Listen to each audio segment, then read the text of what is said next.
जय हिंद दोस्तों, मैं हूं मनोज और स्वागत करता हूं अपने YouTube channel politics in motion पर। दोस्तों, क्या भारत और चीन सच में दोस्त बनने जा रहे हैं?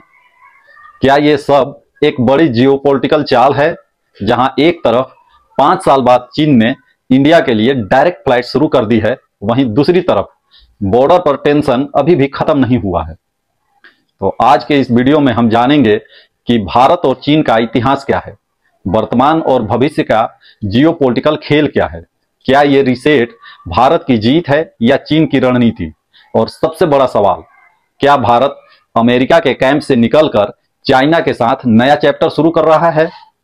तो चलिए वीडियो को शुरू करते हैं शुरुआत से। भारत और चीन के रिश्ते हजारों साल पुराने हैं। भारत से बौद्ध भिक्षु चीन गए, सिल्क रूट से व्यापार हुआ, सांस्कृतिक संबंध बने, लेकिन आधुनिक स्ट्रेटेजिक इतिहास की शुरुआत होती है 1950 में, जब चीन ने तिब्बत पर कब्जा कर लिया। तिब्बत भारत और चीन के बीच एक बफर जोन था। जैसे ही बफर जोन खत्म हुआ, बॉर्डर डिस्प्यूट शुरू हो गए। 1954 में दोनों देशों के बीच पंचशील समझौता हुआ और हिंदी चीनी भाई भाई का नारा दिया गया। सब कुछ ठीक चल रहा था, लेकिन साल 1959 में दलाई लामा तिब्बत से भागकर भारत आ गए और भारत ने उन्हें राजनीतिक शरण दी। यही घटना भारत चीन संबंधों में अस्थायी तनाव का कारण बनी। 1954 में पंचशील समझौते के 8 साल बाद ही 1962 की जंग ने सब कुछ बदल दिया। 1962 का वार 1 महीने तक चला, जिसके बाद चीन ने यूनिलेटरल सीज फायर डिक्लेयर किया और पीछे चले गए, लेकिन अक्साई चीन अपने पास रख लिया। भारत को बड़ी हार मिली और चीन ने अक्साई चीन पर कब्जा कर लिया, जो आज भी उसके कब्जे में है। यानी विश्वास का फंडामेंटल बेस वहीं टूट गया था। भारत चीन का बॉर्डर इशू सिर्फ एक जियोग्राफिकल डिस्प्यूट नहीं है, ये दो सभ्यताओं के पावर स्ट्रगल की कहानी है। आइए इसे टाइमलाइन के जरिए समझते हैं। 1962 का इंडिया चाइना वार एक टर्निंग पॉइंट था। चीन ने अचानक हमला किया था, भारत तैयार नहीं था, लेकिन चीन ने लिमिटेड ऑब्जेक्टिव लेकर हमला किया और यूनिलेटरल सीज फायर घोषित करके पीछे हट गया। चाइना ने यह संकेत दिया कि हम फिलहाल पीछे जा रहे हैं, लेकिन दावा हमारा रहेगा। यह वार इंडिया की फॉरेन पॉलिसी और डिफेंस डॉक्ट्रिन का फंडामेंटल शिफ्ट था, नॉन अलाइनमेंट से हटकर रियलिज्म की ओर। इसके बाद 1967 में नाथुला और चोला क्लैशेस हुआ, जो कि सिक्किम सेक्टर में पड़ता है। भारत ने जवाबी कार्रवाई की, जिसकी वजह से चीन को भारी नुकसान हुआ और इससे चीन को मैसेज गया कि भारत अब 1962 वाला भारत नहीं रहा। यह क्लैश इतना महत्वपूर्ण था कि चीन ने 53 साल तक फिर से गोली नहीं चलाई भारत पर। फिर आता है 1987 का समडोरोंग चू इंसिडेंट। अरुणाचल प्रदेश के पास चीन ने घुसपैठ की। भारत ने चोपर से ट्रूप्स उतारे। तत्कालीन पीएम राजीव गांधी ने मिलिट्री मोबिलाइजेशन किया। क्रिसिस वार तक जाते जाते बचा। यहीं से इंडिया ने फॉरवर्ड पॉलिसी दोबारा शुरू की। फिर होता है 1993 एंड 1996 बॉर्डर एग्रीमेंट्स, जिसमें बॉर्डर पीस एंड ट्रंक्वालिटी एग्रीमेंट यानी बीपीटीए साइन हुआ और दोनों देश एलएसी पर नो यूज ऑफ फोर्स पर सहमत हुए। पर रियलिटी यह है कि एलएसी का एग्जैक्ट मैप दोनों के पास अलग अलग है और यहीं से कंफ्यूजन है। अब आता है ईयर 2005, जब India recognises Tibet as part of China and China recognises Sikkim as part of India. दोनों देशों ने एक दूसरे की टेरिटोरियल इंटीग्रिटी को मान्यता दे दी, लेकिन चीन ने अरुणाचल प्रदेश को साउथ तिब्बत कहना शुरू कर दिया। 2017 का डोकलाम स्टैंड ऑफ तो आप लोगों ने सुना ही होगा, जब चीन भूटान के इलाके में रोड बनाने लगा। भारत ने इंटरवेन किया, क्योंकि अगर चीन डोकलाम पर कब्जा कर लेता तो चिकन नेक, जिसे सिलीगुड़ी कॉरिडोर भी कहा जाता है, खतरे में आ जाता। यही Siliguri corridor north east India को बाकी देशों से जोड़ता है। 73 दिन तक फेसअप चला। चीन पीछे हटा, जो इंडिया का टैक्टिकल विक्ट्री था। फिर 2020 का गलवान क्लैश कोई कैसे भूल सकता है, जब 45 साल में पहली बार खून बहा। भारतीय जवानों ने अपनी जान देकर चीन को मैसेज दिया कि हम बिना हथियार के भी पीछे नहीं हटेंगे। 20 भारतीय जवान शहीद हुए। वहीं चीन ने आधिकारिक तौर पर तो सिर्फ 4 माने, लेकिन असल आंकड़ा कहीं इससे ज्यादा है। इस क्लैश का इंपैक्ट यह हुआ कि इंडिया ने चाइनीज ऐप बैन कर दिए और चाइना पर आर्थिक निर्भरता कम करना शुरू कर दिया। बॉर्डर पर टैंक मिसाइल डिप्लाई होने लग गए।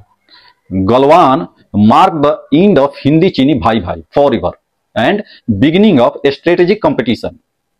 यही वो मोड़ था जब भारत ने चीन को आर्थिक और सामरिक दोनों स्तर पर चैलेंज करना शुरू किया। चीनी ऐप जैसे TikTok, PUBG China version, UC browser ban हो गए। एफडीआई नियम सख्त कर दिए गए। चीन अब आसानी से भारत में निवेश नहीं कर सकता। एलएसी पर इंफ्रास्ट्रक्चर जैसे सड़कों, टनल्स, एयरबेस तेजी से बनाए गए।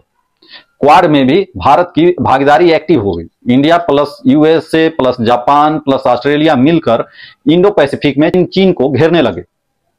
इंडिया की इस स्ट्रेटेजी को strategic autonomy with multi alignment कहते हैं। ना हम पूरी तरह यूएसए कैंप में हैं और ना चाइना कैंप में, हम सबका फायदा उठाते हैं। अब आते हैं करंट सिचुएशन पर। हाल ही में हुए एससीओ समिट में शी जिनपिंग और पीएम मोदी की मुलाकात तियानजिन में हुई। बातचीत बॉर्डर डिसएंगेजमेंट पर केंद्रित थी, जिसके परिणाम स्वरूप 5 साल बाद चाइना ईस्टर्न एलायंस ने दिल्ली संघाई फ्लाइट्स रिज्यूम करने का फैसला किया। अब सवाल यह है कि चीन ये सब क्यों कर रहा है? क्योंकि चीन की अर्थव्यवस्था स्लो हो रही है। मैन्युफैक्चरिंग इंडिया और वियतनाम में शिफ्ट हो रहा है। अमेरिका और चीन के बीच टेक वार चल रहा है। चीन नहीं चाहता कि भारत पूरी तरह अमेरिका की साइड चला जाए, इसलिए यह रीसेट एक टैक्टिकल मूव है। वहीं भारत भी इस मौके का फायदा उठा रहा है। रसिया के साथ रेयर अर्थ मिनरल्स की डील बना रहा है। एक तरफ चाइना पर निर्भरता कम कर रहा है, वहीं दूसरी तरफ बॉर्डर पर मिलकर बातचीत भी जारी है। यानी इंगेज भी करो और प्रिपेयर भी रहो। यही इंडिया की नीति है। दोस्तों, अब सवाल यह नहीं कि भारत और चीन दोस्त बनेंगे या दुश्मन ही बने रहेंगे। असल सवाल यह है कि 21वीं सदी में एशिया का नेतृत्व कौन करेगा। क्योंकि याद रखिए, इतिहास में हमेशा 2 प्रकार की ताकतें होती है।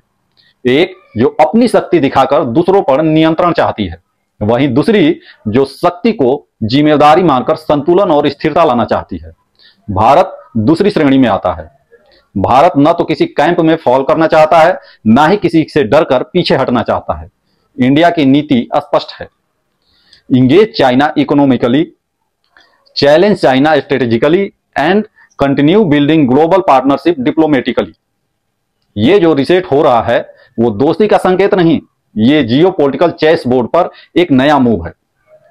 चीन चाहता है कि भारत अमेरिका के ऑर्बिट से दूर रहे। भारत चाहता है कि बॉर्डर पर शांति रहे, ताकि वो इकोनॉमी और टेक्नोलॉजी पर ध्यान केंद्रित कर सके और आगे बढ़ सके। इंडिया चाइना संबंध कमिंग डिकेड्स में एशिया की जियोपॉलिटिक्स तय करेंगे। यह रिश्ता सहयोग और प्रतिस्पर्धा का यूनिक मिश्रण है, जिसे एक्सपर्ट कहते हैं कोऑपरेशन प्लस कंपटीशन। भारत अब सिर्फ एक देश नहीं, बल्कि एक उभरती वैश्विक शक्ति है और उसका हर निर्णय विश्व व्यवस्था को प्रभावित करता है। इसलिए जरूरी है कि हम सिर्फ खबरें ना सुने, बल्कि उसके पीछे की रणनीति को समझें। अब मैं आपसे पूछना चाहता हूं, क्या आपको लगता है कि यह रिसेट भारत की रणनीतिक जीत है या चीन की एक सोची समझी चाल? और क्या बॉर्डर इशू कभी सच में सॉल्व हो पाएगा या ये हमेशा स्ट्रेटेजिक प्रेशर पॉइंट बना रहेगा? कमेंट में अपनी राय जरूर लिखिए।